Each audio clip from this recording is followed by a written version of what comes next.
নমস্কার। তোমাদের সবার প্রিয় কাছের নিলয়নদা একটা অব্যর্থ টিকার আর্থিক মন্দার কাটবে, অনেকটা দিন কাটবে। করে দেখো না, এমন কিছু লাগছে না।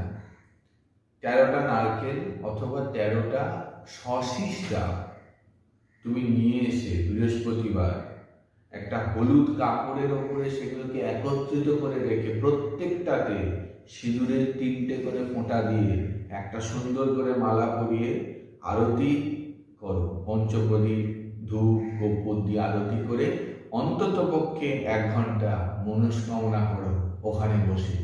সব শেষে কাপড়টি মুড়িয়ে গঙ্গা হোক, পুকুর হোক, যে কোনো জলাশয়ে নিক্ষেপ করো। বৃহৎ মনস্কামনা আশা করছি তোমাদের পূর্ণ হবে। জয় মা।